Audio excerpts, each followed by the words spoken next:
Hey guys again welcome back to my channel. ठीक है, तो पिछली वाली वीडियो में हमने क्या क्या कवर किया था। हमने पिछली वाली वीडियो में हमने डेफिनेशन देख ली थी सेल की, हमने सेल इंजरी क्या होता है हमने वो देख लिया था, हमने ईटियोलॉजी देख ली थी, हमने प्रोसेस देख ली थी, हमने अडेप्टेशन देख ली थी। मेनली 4 टाइप की अडेप्टेशन मैंने आपको बताई थी। और इस वीडियो में हम कवर करने वाले हैं रिवर्सिबल सेल इंजरी। हमारी रिवर्सिबल सेल इंजरी होती क्या है, उसके मॉर्फोलॉजिकल फीचर्स क्या क्या होते हैं सेल के अंदर। ठीक है, अगर हम मॉर्फोलॉजिकल फीचर्स देखेंगे तो क्या क्या होंगे, ये सभी हम आज की वीडियो में डिस्कस करने वाले हैं। तो हम स्टार्ट करते हैं आज का टॉपिक। तो हम सबसे पहले मैं आपको एक सुंदर सा ब्यूटीफुल सा डायग्राम दिखाती हूँ। ठीक है, ये हमारी नॉर्मल सेल है। ठीक है, नॉर्मल सेल में हमारी इंजरी हुई, इंजरी के बाद हमारा क्या हुआ, हमारे सेल की स्वेलिंग कॉज हुई। ठीक है, एंडोप्लाज्मिक रेटिकुलम की स्वेलिंग कॉज हुई। ये सब हमारे किस में आते हैं, रिवर्सिबल सेल इंजरी में। ठीक है, अगर हमारा यहाँ से हम फैक्टर इसमें से हटा देंगे, ठीक है, हम रिस्क फैक्टर हमारा कुछ भी है या हमारी ईटियोलॉजी कुछ भी है, हम वो अगर इसमें से हटा देंगे तो उसके बाद हमारा क्या हो जाएगा, हमारी नॉर्मल शेप में धीरे धीरे करके जो हमारी सेल है वो आने लग जाएगी। बाकी फिर हमारी नॉर्मल सेल हमारी अपने स्ट्रक्चर फंक्शन में वापस आ जाती है अगर हम उस पर से हटा देते हैं। बट अगर हमारा स्ट्रेस होता जा रहा है होता जा रहा है होता जा रहा है, ठीक है, जो मैंने आपको रफली एक डायग्राम में मैंने आपको समझाया था ना कि अगर हमारा स्ट्रेस होता जा रहा है होता जा रहा है तो अडेप्टेशन के बाद वहाँ पे रिवर्सिबल होगी। रिवर्सिबल में मेनली यही होता है कि हम अगर स्ट्रेस यहाँ से हटा देंगे तो उसके बाद हमारे नॉर्मल फंक्शन में आ जाती है सेल। उसके बाद हमारा क्या होता है, हमारा ये सुंदर सी ब्यूटीफुल सी सेल का डायग्राम स्ट्रक्चर वापस आ जाता है। बट अगर हम स्ट्रेस नहीं हटा रहे हैं तो फिर हमारा क्या होगा, इनरिवर्सिबल सेल इंजरी। ठीक है, अगर हम सेल नहीं हटा रहे हैं अगर हम स्ट्रेस नहीं हटा रहे हैं तो हमारा क्या कॉज होगा, इनरिवर्सिबल सेल इंजरी। इनरिवर्सिबल सेल इंजरी में देख रहे हैं आप यहाँ पे बिल्कुल रप्चर होने लग गई है, एंडोप्लाज्मिक रेटिकुलम की स्वेलिंग है वो रप्चर होने लग रहा है। हमारे न्यूक्लियस का जैसे यहाँ पे आप देख रहे हैं न्यूक्लियस की शेप जो थी वो मेंटेन थी, बट यहाँ पे हमारी न्यूक्लियस की शेप क्या होती है वो बिल्कुल चेंज हो जाती है। यहाँ पे हमारे माइटोकॉन्ड्रिया की स्वेलिंग हो रही है। इसके बाद जो हमारी नेक्स्ट स्टेप होता है ना, वो क्या होता है कि हमारा ना सेल मेम्ब्रेन पूरी रप्चर हो जाती है। अब सेल मेम्ब्रेन रप्चर हो रही है ना तो उसके बाद क्या है हमारा, यहाँ पे देखते हैं, फ्रेगमेंटेशन ऑफ सेल मेम्ब्रेन। ठीक है, और इंट्रासेलुलर थिंग्स जो भी हमारे माइक्रोकॉन्ड्रिया हैं, हमारे क्रोमोसोम्स हैं, जो भी कुछ हमारे इनसाइड सेल ऑर्गेनल्स जो होते हैं सेल के अंदर, वो हमारे क्या होते हैं, वो हमारे सेल के बाहर आने लगते हैं। ठीक है, जब हमारे वो सेल के बाहर आने लगते हैं जो हमारी फिर आसपास की भी जो सेल्स होती हैं उनको भी वो क्या कहते हैं, प्रॉब्लम क्रिएट करते हैं। तो उसकी वजह से ये हमारा क्या होता है, हमारी नेक्रोसिस या इनरिवर्सिबल सेल इंजरी की कंडीशन आ जाती है, जिसमें आप कुछ भी कर लो, अभी इस सेल की डेथ हो चुकी है, पूरा का पूरा इसका कबाड़ा हो चुका है, ये अब ठीक नहीं होने वाली है। ठीक है, तो ये हमारा सारा मॉर्फोलॉजिकल फीचर्स हैं, हमारे ये पूरा हमारा डायग्राम है सेल का। ठीक है, अब हम इसको थ्योरी के रूप में भी देख लेते हैं।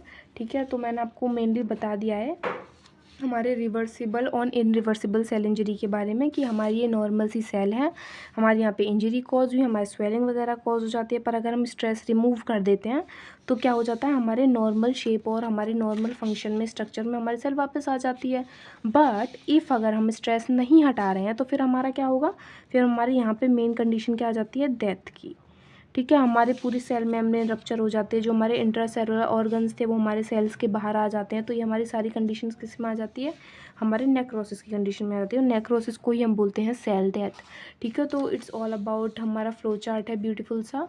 ठीक है, तो इसको हम पढ़ेंगे। अब हमारे थ्योरी देख लेते हैं। अब हम इसकी थ्योरी देख लेते हैं। तो हम देख लेते हैं रिवर्सिबल सेल इंजरी के बारे में। मेनली इट अगर occurs by hypoxia, if hypoxia reverse and maintain then injuries की। और हमारा ये मेनली क्या होता है, हाइपोक्सिया की वजह से। और हाइपोक्सिया मैंने क्या बताया था, जब हमारी O2 की सप्लाई हमारी बॉडी में कम हो जाती है, ऑक्सीजन लेवल हमारा बॉडी में कम हो जाता है, तो हम उसको क्या कंसीडर करते हैं, हाइपोक्सिया की कंडीशन। ठीक है, अगर हमारी बॉडी में हाइपोक्सिया की कंडीशन है तो उसकी वजह से क्या हो सकता है, हाइपोक्सिया की कंडीशन हुई, हमारा O2 सप्लाई कम हो गया, तो फिर हमारा क्या होता है, माइटोकॉन्ड्रिया वर्क नहीं करते। और आपको पता है माइटोकॉन्ड्रिया क्या होता है, हमारी सेल्स का पावर हाउस होता है। अब हमारा यही बंद हो गया तो फिर हमारा ATP का सिंथेसिस नहीं हो पाता है, हमारी बॉडी में एनर्जी नहीं बन पाती है। ठीक है, अब हमारी बॉडी में एनर्जी नहीं बन पाती तो सबसे पहले इफेक्ट क्या होता है, हमारा सोडियम पोटेशियम पंप पे हमारा इफेक्ट पड़ता है। ठीक है, अब हमें पता होना चाहिए हमारी सोडियम पोटेशियम पंप होता क्या है। ठीक है, तो मैं बताती हूँ आपको, जो हमारी सोडियम पोटेशियम पंप होती है ना मेनली, वो हमारी सेल मेम्ब्रेन पे प्रेजेंट होती है। ठीक है, हमारी सेल मेम्ब्रेन पे ये पंप हमारी जो है वो प्रेजेंट होती है। तो ये हमारी मेनली हमारा काम क्या करती है, हमारे आयंस के रेगुलेशन का काम करती है और हमारे आयंस के ट्रांसपोर्टेशन का काम करती है, कि हमारी सेल के अंदर और सेल के बाहर हमारे आयंस जो भी प्रेजेंट है और इनसाइड जो हमारे आयंस प्रेजेंट हैं उनका क्या है, नंबर मेंटेन रहे, हमारा रेगुलेशन मेंटेन रहे हमारे सेल के अंदर और सेल के बाहर। तो यही काम हमारा होता है सोडियम पोटेशियम पंप का।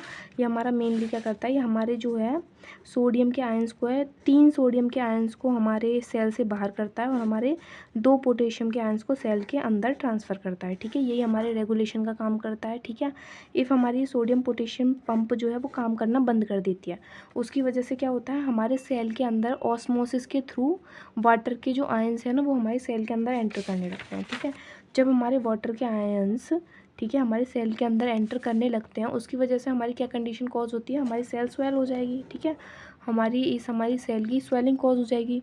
ठीक है, अगर हमारी सेल की स्वेलिंग कॉज हो गई, हमारी ये पंप ने काम करना बंद कर दिया और इस पंप को काम करने के लिए ज़रूरत होती है ऑक्सीजन की और हमारी एटीपी की। ठीक है, क्योंकि हम इसको एटीपेस पंप भी बोलते हैं, क्योंकि हमारे एटीपी के थ्रू ही हमारी पंप काम करती है और हमारे आयंस के रेगुलेशन का काम करती है। ठीक है, उसके अलावा ये हमारा काम करती है, हमारे सेल के सिग्नल्स का काम भी करती है, क्योंकि अगर ये पोटेशियम पंप हमारी काम करनी बंद कर देती है तो इसमें क्या होता है, हमारा मसल कॉन्ट्रैक्शन नहीं हो पाता है, क्योंकि ये नर्व इम्पल्स जो ले जाने का काम करती है, हमारी नर्व सेल्स जो होती हैं उनमें भी प्रॉब्लम क्रिएट हो जाती है। तो इस वजह से हमारा जो है वो कॉन्ट्रैक्शन भी नहीं हो पाता है, और क्योंकि हमारे इस पंप के काम ना करने की वजह से हमारे सेल के अंदर वाटर के मॉलिक्यूल्स भी हमारे ज़्यादा हुए हैं, जिसकी वजह से हमारा क्या कॉज हो जाता है, सेल की स्वेलिंग भी कॉज हो जाती है। क्या हम इसमें पढ़ लेते हैं। नॉर्मल कंडीशन में क्या हो रहा है, नॉर्मल कंडीशन में तो हमारा क्या हो रहा है, 3 आयन चैनल, हमारे 3 सोडियम चैनल जो है वो आउटसाइड सेल और हमारे पोटेशियम के 2 जो हैं वो हमारे सेल के अंदर जा रहे हैं। ठीक है, हमारे मेंटेन कर रहे हैं हमारे इलेक्ट्रोकेमिकल ग्रेडियंट को। ठीक है, इलेक्ट्रोकेमिकल ग्रेडियंट यही मेंटेन करता है, हमारे वॉल्यूम को मेंटेन करने का काम करता है, हमारे सिग्नल्स के ट्रांसपोर्टेशन का काम करता है, आयंस के ट्रांसफॉर्मेशन का काम करता है। ठीक है, ठीक है, अगर एबनॉर्मल कंडीशन में क्या होता है, एटीपी लो हो जाती है, उसकी वजह से ये पंप जो है वो काम करनी बंद कर देती है, उसकी वजह से क्या होता है, हमारे वाटर का इन्फ्लक्स होने लग जाता है। ठीक है, सोडियम पोटेशियम पंप में, जिसकी वजह से क्या हो जाता है, हमारे सेल की स्वेलिंग कॉज हो जाती है। ठीक है, अब हमारे सेल की स्वेलिंग कॉज होने की वजह से क्या क्या कंडीशंस हमारी कॉज होती हैं। ठीक है, हमारे जो मेनली हमारा होता है वो एंडोप्लाज्मिक रेटिकुलम की भी स्वेलिंग हो जाती है। ठीक है, जो हमारे सब्सटेंस हमारे प्रेजेंट होते हैं। ठीक है, हमारे एंडोप्लाज्मिक रेटिकुलम की स्वेलिंग हो गई, हमारे सेल की स्वेलिंग हो जाती है, हमारे माइटोकॉन्ड्रिया की स्वेलिंग हो जाती है, जिस वजह से, और ये हमारी स्वेलिंग कॉज हो रही है, तो ये हमारा नॉर्मल स्ट्रक्चर और फंक्शन तो है नहीं है सेल का। तो इस वजह से क्या है, हमारे क्या कहते हैं, इम्बेलेंस हमारा होता है, ऑस्मोटिक इम्बेलेंस हो जाता है, हमारा सेल की स्वेलिंग हो जाती है, हमारे डिसरप्ट हो जाते हैं हमारे सेल के सिग्नल्स। ठीक है, उसके अलावा हमारा क्या होता है, नर्व मसल फंक्शन भी हमारी डिस्टर्ब हो जाती है, क्योंकि हमारे बॉडी क्या होती है, cell structural and functional unit of life होती है ना सेल। जब हमारी फंक्शनल यूनिट में प्रॉब्लम क्रिएट होगी तो हमारी बॉडी तो ढंग से फंक्शन कर ही नहीं पाएगी। ठीक है, तो ये चीज़ें हमारी फर्स्ट कंडीशन हमारी क्या कॉज होती है, हमारी पंप में कॉज होती है। ठीक है, सोडियम पोटेशियम पंप ये हमारी काम करनी जो है वो बंद कर देती है। ठीक है, अब हमारी काम करना बंद कर दिया, हमारी बॉडी में ऑक्सीजन नहीं है। ठीक है, हमारी बॉडी में ऑक्सीजन नहीं है। ठीक है, फिर हमारा एटीपी भी नहीं हमारी बन पा रही है, हमारी माइटोकॉन्ड्रिया ही वर्क नहीं कर पा रही है।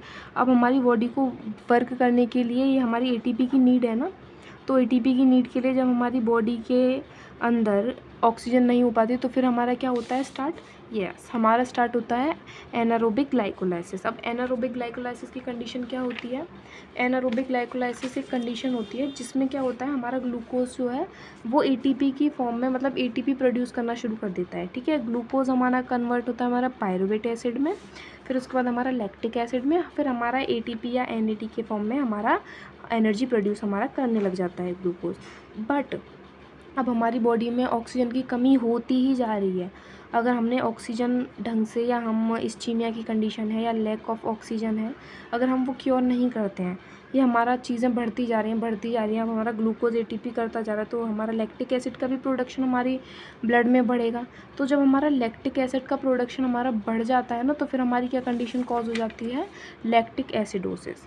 लैक्टिक एसिडोसिस एक कंडीशन होती है जिसमें क्या होता है, जिसमें हमारे ब्लड स्ट्रीम में जो पीएच लेवल होता है ना, ब्लड का पीएच लेवल नॉर्मली तो हमारा 7.35 होता है, बट जब हमारा लैक्टिक एसिडोसिस की कंडीशन हो जाती है उसमें क्या होता है, हमारा पीएच लेवल है जो वो कम हो जाता है, जिसकी वजह से हमारा हेडेक हो सकता है, हमारे ब्लड क्लॉट फॉर्मेशन में भी हमारी हेल्प नहीं होती, ब्लड की क्लॉटिंग ज़्यादा होने लग जाती है, हमारा हार्ट अटैक की कंडीशन आ जाती है, ठीक है, हमारा डिजीनेस होने लग जाती है, हमारा अनकॉन्शियसनेस कॉज होने लग जाती है, ठीक है, और ये आगे फर्दर बढ़ता ही जाता है, बढ़ता ही जाता है, बढ़ता ही जाता है। तो फिर क्या होता है, फिर हमारा पूरा सेल का डिसरप्ट होना, हमारी सेल का ख़त्म होना, सेल डेथ हमारी होना ही होना पक्का ही पक्का है कि हमारी सेल डेथ होगी, क्योंकि इतना ज़्यादा स्ट्रेस बढ़ रहा है, इसके अंदर वाटर भरा जा रहा है, तो एक टाइम भी तो ऐसा आएगा जब हमारी सेल मेम्ब्रेन डिसरप्ट होगी, हमारी सेल मेम्ब्रेन का फ्रेगमेंटेशन होगा, ठीक है। तो यही सब चीज़ें होती हैं। अगर हम सेल पे से स्ट्रेस हटा ले रहे हैं तो फिर ये हमारी चीज़ें यहाँ तक बढ़ के नहीं आएंगी, फिर तो हमने ये हटाया स्ट्रेस और ये हमारा यहाँ पे आके हमारा ये सेल ठीक हो गई है, ठीक है, ये सब कंडीशन हमारी क्रिएट नहीं होंगी, ठीक है। एंडोप्लाज्मिक रेटिकुलम की स्वेलिंग हो जाती है, डिटैचमेंट ऑफ राइबोसोम हो जाती है, प्रोटीन सिंथेसिस भी कम हो जाता है, ठीक है। ये सब हमारा किस में था, इनरिवर्सिबल सेल इंजरी में। अब हम मॉर्फोलॉजिकल फीचर्स देख लेते हैं कि मॉर्फोलॉजी अगर हम देखते हैं माइक्रोस्कोप की स्ट्रक्चर्स तो हम क्या क्या दिखाई देगा सेल के अंदर इनरिवर्सिबल सेल इंजरी। सबसे पहली चीज़ हमारा दिखाई देगा ब्लैक, ठीक है। और आपको खास बात देखनी है, ये डिफरेंस है इनरिवर्सिबल और रिवर्सिबल में, क्योंकि आप देखो सेल मेम्ब्रेन यहाँ पे, इसको सेल मेम्ब्रेन में कोई भी फ्रेगमेंटेशन नहीं है, कोई भी कुछ भी तरीके का इसमें डैमेज नहीं है, ठीक है, इंटैक्ट है हमारी सेल मेम्ब्रेन। बट हमारा क्या है इसमें क्या कहते हैं, वाटर बढ़ता जा रहा है, फिर होता जा रहा है, तो हमारी सेल की स्वेलिंग कॉज हो जाती है। स्वेलिंग कॉज होने के बाद हमारी क्लम्पिंग हो जाती है क्रोमेटिन। उसके अलावा फिर हमारा क्या होता है, हमारा ऑटोफेज बाय लाइसोसोम। ये इस कंडीशन में क्या होता है, जो हमारा लाइसोसोम वैसे तो ये इनएक्टिव फॉर्म में होता है, पर जब कोई भी कंडीशन आती है, ठीक है, उसमें कभी जब भी ये एक्टिव हो जाता है तो ये अपने ही ऑर्गन्स को खाने लगता है, मतलब इंट्रासेलुलर ऑर्गन्स को हमारे ये ईट करने लगता है, तो हम इसको बोलते हैं ऑटोफेजी बाय लाइसोसोम। मतलब ऑटो मतलब अपने, फेजी माने खाना, अपने ही जो इंट्रासेलुलर ऑर्गन्स है उनको ही खाने लगता है, ठीक है। फिर उसके बाद हमारे माइटोकॉन्ड्रिया की स्वेलिंग है, हमारे डिस्पर्जन ऑफ राइबोसोम्स है। जो हमारे राइबोसोम्स हैं वो मेनली क्या होते हैं, वो हमारे एंडोप्लाज्मिक रेटिकुलम को छोड़ कर जाने लगते हैं, जिस वजह से क्या होता है, हमारा प्रोटीन सिंथेसिस नहीं हो पाता है, ठीक है। तो यही सारे फीचर्स थे हमारे, ठीक है। मेनली हमने यहाँ पे 7 फीचर्स की बात करिए। हमारे ब्लैक फॉर्मेशन, जनरलाइज स्वेलिंग हो जाती है, हमारी क्लैंपिंग हो जाता है क्रोमेटिन का, हमारे लाइसोसोम का ऑटोफेज होने मतलब ऑटोफेज बाय लाइसोसोम हो जाता है, ठीक है। माइटोकॉन्ड्रिया की स्वेलिंग हो जाती है, डिस्पर्जन ऑफ राइबोसोम जिसकी वजह से प्रोटीन सिंथेसिस नहीं हो पाता, और एंडोप्लाज्मिक रेटिकुलम की स्वेलिंग हो जाती है, और क्या कहते हैं, सेल मेम्ब्रेन में रप्चर तो नहीं होता है बट स्वेलिंग कॉज हो जाती है। तो this is all about the reversible cell injury. अगर आपको वीडियो अच्छा लगता है तो प्लीज़ वीडियो को एक लाइक दे देना और मेरे चैनल को प्लीज़ सब्सक्राइब कर लेना, क्योंकि ये बहुत ज़्यादा हेल्प होती है मुझे, और मैं आपको पूरा डिटेल में हर एक चीज़ समझाने की कोशिश करती हूँ, ठीक है। So this is all about reversible cell injury. अगली वीडियो में हम बात करेंगे इनरिवर्सिबल सेल इंजरी के बारे में, कि यहाँ तक कंडीशन ये आती है तो इस कंडीशन में होता क्या क्या चीज़ें हैं, और हम इसके बारे में जब पढ़ेंगे इनरिवर्सिबल सेल इंजरी के बारे में तो इसमें मेनली 2 चीज़ें हम पढ़ेंगे, एपोप्टोसिस और नेक्रोसिस, ठीक है। तो यही सब चीज़ें हम आगे फर्दर वीडियो में कवर करने वाले हैं। तो उसके बाद इसके बाद हमारे यहाँ ये सेल इंजरी एंड एडेप्टेशन का टॉपिक जो है ये हमारा कंप्लीट हो जाएगा, और बस एक वीडियो और लेंगे इसके लिए, जिसके बाद ये पूरी वीडियो पूरा टॉपिक हमारा कवर हो जाएगा। Okay guys, bye.